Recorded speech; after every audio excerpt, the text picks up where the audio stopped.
I recently won a little prize from the scraphappy.org website that I'm a member of, and that's a community for scrapbookers, and there are events and a special Facebook group and challenges and a lot of other good scrappy things over there. So if you're interested in a membership, go ahead and check them out at scraphappy.org.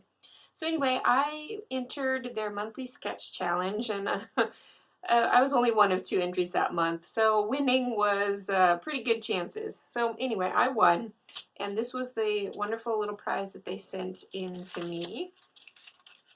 And I think these sequins are just absolutely gorgeous. There's some, it's probably not picking up on camera very well, but there's some of these hexagon sequins that are actually just an outline of a hexagon, and those are really awesome. So I don't know what I'm going to do with these yet, but I am looking forward to using those. There's a bunch of peach sequins with a little bit of pops of blue. I'm not a big pink peach user, so I will have to think on this one. And then I've got some heart wood veneers, which I totally use wood veneers all the time, and I use hearts all the time, so that will definitely get used up. But the reason I'm making this video today is because of these. It's not very often that an embellishment comes at me and it's the item that sparks a story idea. So I wanted to talk about my process today of how these embellishment sparked an idea for me. There are 5 of us in our family. There's my husband and I and our 3 kids. When I got these in the mail, it totally reminded me that out of the 5 of us, 4 of us wear glasses, and the youngest, the 12-year-old, does not yet wear glasses, and she's kind of at or past the age where the other 2 kids needed to have their eyes checked. And so we're wondering if at some point she will need to have glasses too. And so I wanted to totally tell a story about our family and our eye care needs. My husband and my son don't really like to be captured in photos, let alone be displayed on YouTube. So I don't have their permission to show their picture to you, but I will make do with what I do have. So for this layout, I'm going to use my DCWV inspired kit that I showed you in a previous video, so go ahead and follow the link and you can check that out. But in this kit is a lot of nature inspired paper and some natural twine and some natural letter stickers and some other elements that come from nature. And I figured since my photo was taken while we were on a walk in the woods, this would be the perfect kit for that. And of course I'll add in the key to this story is these wood veneer glasses.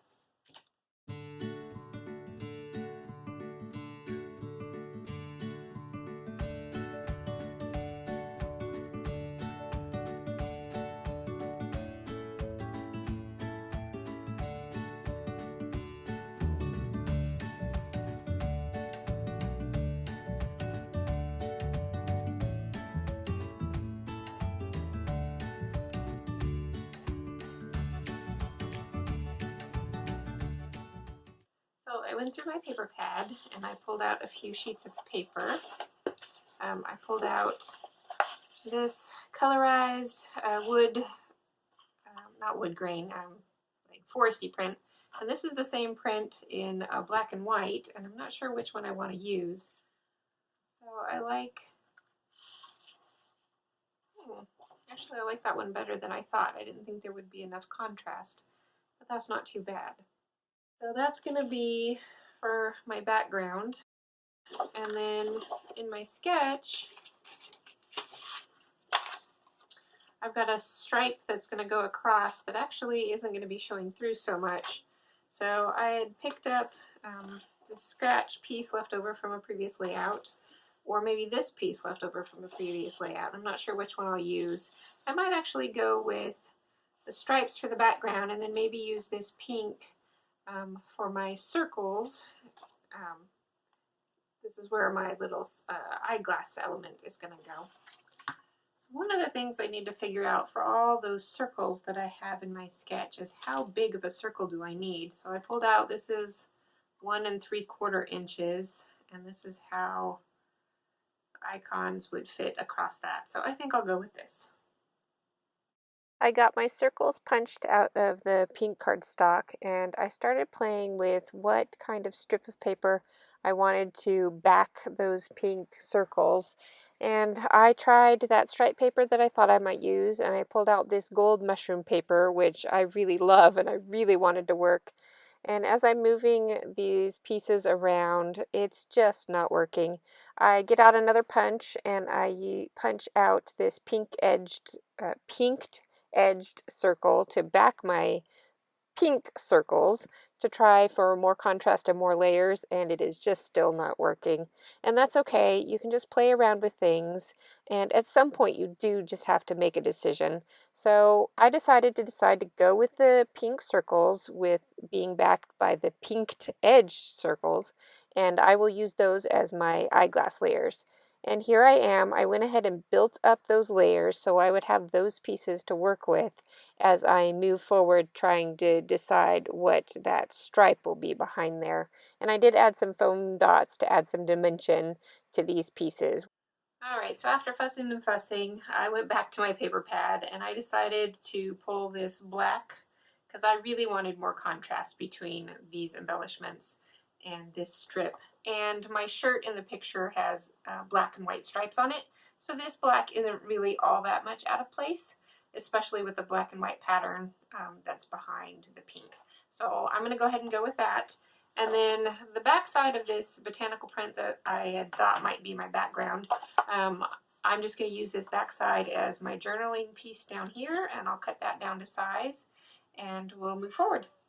Okay, on the back side of my strip, on each side, I've adhered 3 strips of the twine from my kit, and I've decided I'm going to use that to tie a bow right next to my center point to bring a little more focus to it. And I left room, I've adhered all this down, and I've left room up here for my photo. So I'm going to go ahead and, let's see, which side do I want my bow to be on? Did I leave enough length for tying a bow?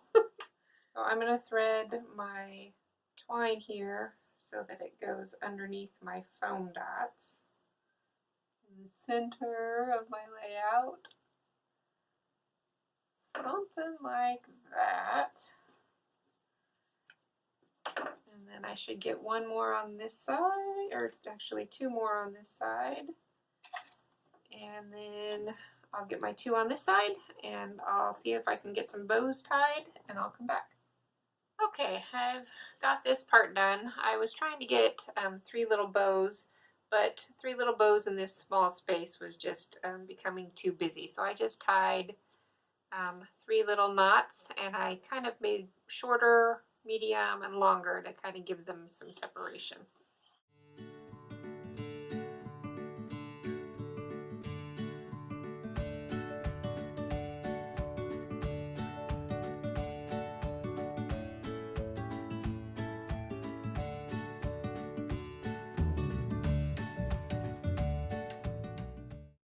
Alright, I've got my structure in place. I added my title, and I actually like to use a very fine pen and a ruler and add journaling lines before I do my journaling. I don't have issues with what I want to say most of the time. In fact, I probably could say way more than I could ever fit on here. So adding this gives me a little bit of structure and a little bit of space to kind of help guide what I'm going to say, so I don't try to over explain everything. So next what I'm going to do is I'm going to add a little embellishment to this circle since I don't want it to be completely empty. So what I'm going to do, I thought I would add a question mark, but as you can see there are no question marks on here. So I'm going to modify a letter. I'll take this number 2 and I'm just going to cut off. And my camera battery died, so I can't show you the completion of this layout, but it was pretty close anyway. Well, I would love to give you an overall view of the layout. Like I said, I'm trying to respect my son and my husband's privacy and keep the photo out of it. So I just wanted to give you a quick peek at how the bottom half came out. And you can see that that number 2 modified into a question mark. And I just added a little bit of journaling, the date, and you can see a few little flowers peeking there at the top a little bit. And then my layout was done. Thanks for joining me. I hope you enjoyed this project, even with some of the technical issues that I had. I hope you'll join me next time for some more scrappy videos. So I'd like to leave you at the end of this video with a challenge, and my challenge to you is to find an embellishment either in your stash or buy something new that really sparks a story idea for you.